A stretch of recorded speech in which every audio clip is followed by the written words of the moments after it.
안녕하세요. 서정 목사입니다. 꿀보다 더 단 말씀이 있는 달콤한 큐티 시간입니다.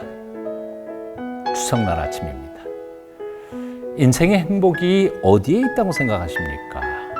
형제들이 서로 사랑하며 함께 사는 그곳에 진정한 참된 행복은 있을 줄로 믿습니다. 억만금을 쌓아놓고 서로 아웅다웅 싸운다면 거기에 무슨 행복이 있겠습니까? 그래서 베드로는 형제 우애와 사랑을 강조했던 것 같습니다. 풍성한 명절, 오랜만에 모인 가족들과 함께 형제 우애하며 사랑을 나누는 아름다운 시간들 되셨으면 좋겠습니다. 이제 달콤한 큐티 시작합니다.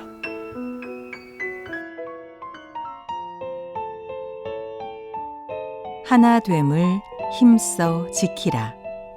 에베소서 4장 3절. 평안에 매는 줄로 성령이 하나 되게 하신 것을 힘써 지키라.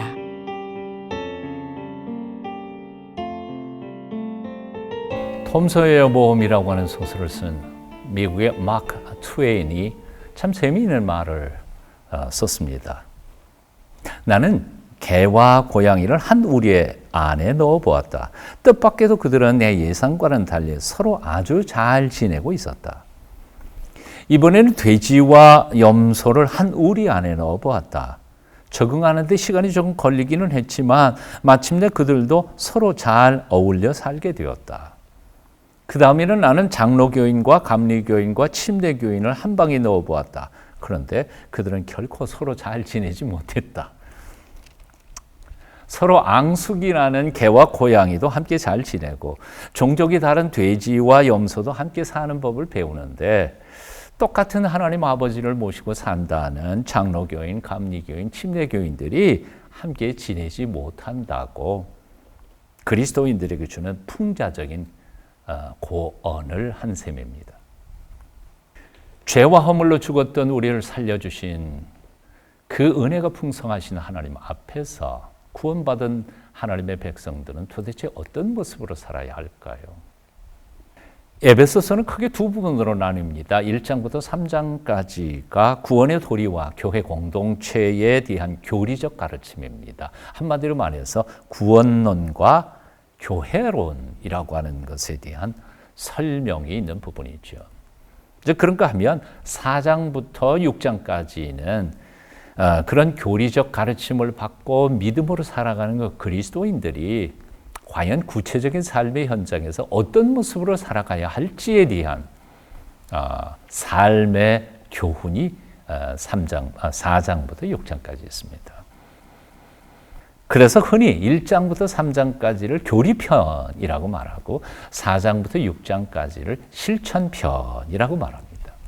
이 실천편의 맨 처음 에베소 4장 1절에서 사도 바울은 그러므로라고 말합니다. 즉 앞에 1장부터 3장까지 우리가 확인했던 우리 신앙의 도리에 대하여 마지막으로 정리하면서 그렇다면 앞으로 우리는 어떻게 살아갈 것인지에 대하여 설명을 시작하는 셈이 된 겁니다. 오늘 첫 번째 권면은 1절부터 3절까지 나옵니다. 그러므로 주 안에서 갇힌 내가 너희를 권하노니 너희가 부르심을 받은 일에 합당하게 행하여 모든 겸손과 온유로 하고 오래 참음으로 사랑 가운데서 서로 용납하고 평안에 매는 줄로 성령이 하나가 되게 하신 것을 힘써 지키라. 아주 길게 설명했지만 사실은 결론은 간단한 끝부분이죠. 3절입니다. 평안에 매는 줄로 성령이 하나가 되게 하신 것을 힘써 지키라. 그렇습니다.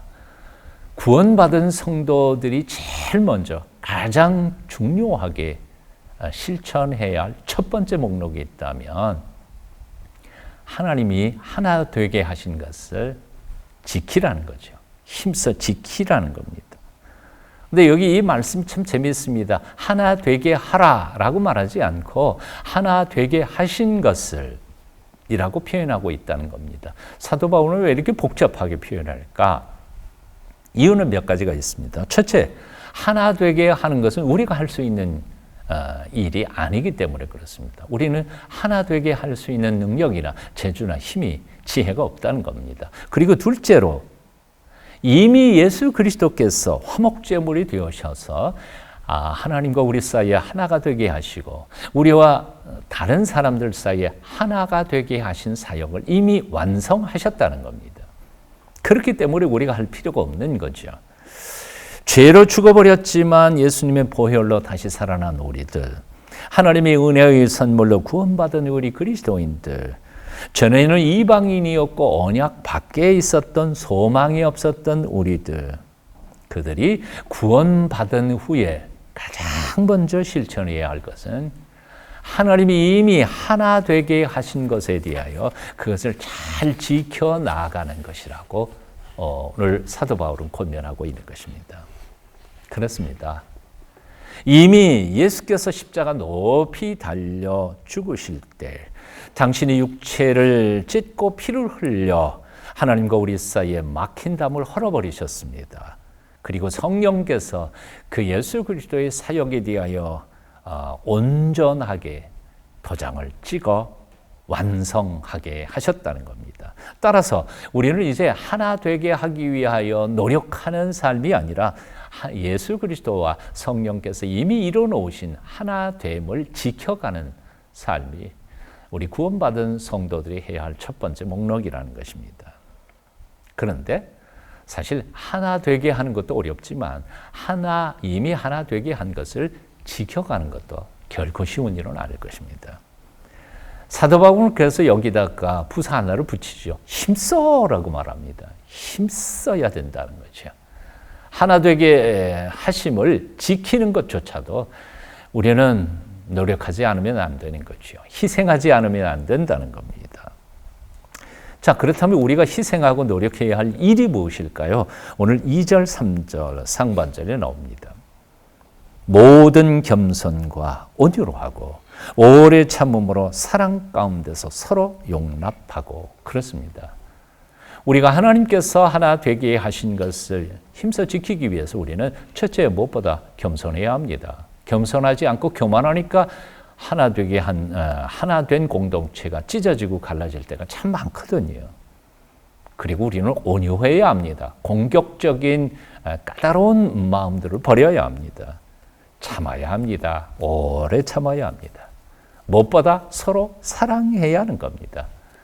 그리고 상대방이 나와 다른 점을 용납해야 한다는 겁니다.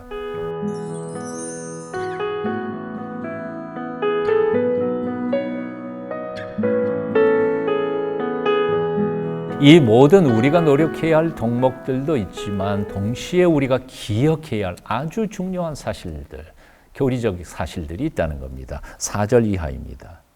몸이 하나요 성령도 한 분이시니 이와 같이 너희가 부르심의 한 소망 안에서 부르심을 받았느니라. 주도 한 분이시요 믿음도 하나요 세례도 하나요 하나님도 한 분이시니 곧 만유의 아버지시라. 만유 위에 계시고 만유를 통일하시고 만유 가운데 계시도다.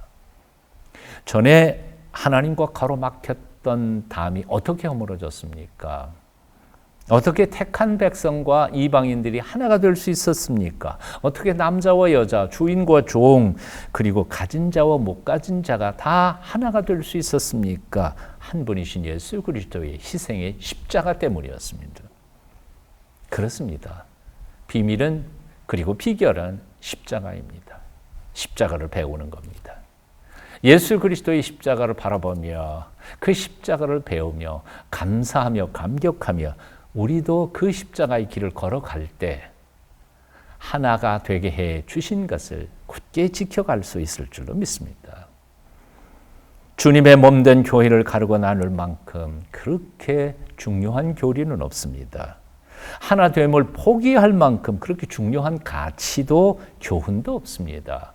그러므로 하나님께서 하나 되게 하신 것들은 우리는 힘써 지켜야 합니다. 어떤 희생을 감수하고로서라도 우리는 하나됨을 지켜가야 할 것입니다. 가정에서 부부간에도 이혼을 정당화시켜서는 안 될 것입니다. 그리스도인들에게는요. 어떤 사람들은 떨어져 사는 것이 함께 사는 것보다 편하다는 생각을 가지고 이혼을 생각하는 경우도 있는 것 같습니다. 하지만 그것은 임시 방편일 뿐, 이혼하고 난 뒤에 수많은 문제와 어려움들을 겪고 있다는 사실을 우리는 결코 잊어서는 안 될 것입니다. 하나 되게 하신 가정을 힘써 지켜야 합니다. 하나 되게 하신 교회를 힘써 지켜야 합니다. 하나 되게 하신 하나님이 주신 모든 공동체들을 하나로 지켜가도록 애쓰고 노력해야 할 것입니다.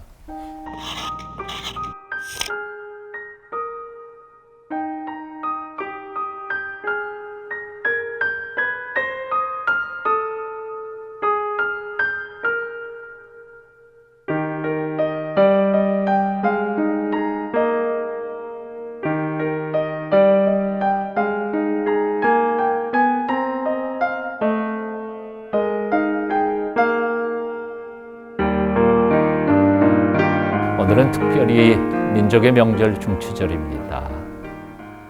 다른 거 많고 의견도 다르고 어려움도 많겠지만 우리가 본래 하나님 안에서 하나였음을 기억하며 하나 되기 위하여 힘써 노력하는 저와 여러분이 되어야 할 줄로 믿습니다. 그런 곳에 하나님의 축복이 차고도 넘칠 것입니다. 오늘도 말씀 한번 외쳐보실까요? 성령이 하나가 되게 하신 것을 힘써 지켜가자. 함께 묵상한 말씀 온전히 마음에 새기시면서 주님과 동행하시기를 바랍니다. 기도하겠습니다. 하나님과 우리 사이, 우리와 우리 사이에 참된 평화를 만들기 위해 기꺼이 당신의 몸 찢으시고 피를 흘리신 주 예수님, 우리 또한 그렇게 이루신 하나됨, 그 평화를 지켜갈 수 있도록 끈기를 주시옵소서. 예수님의 이름으로 기도합니다. 아멘.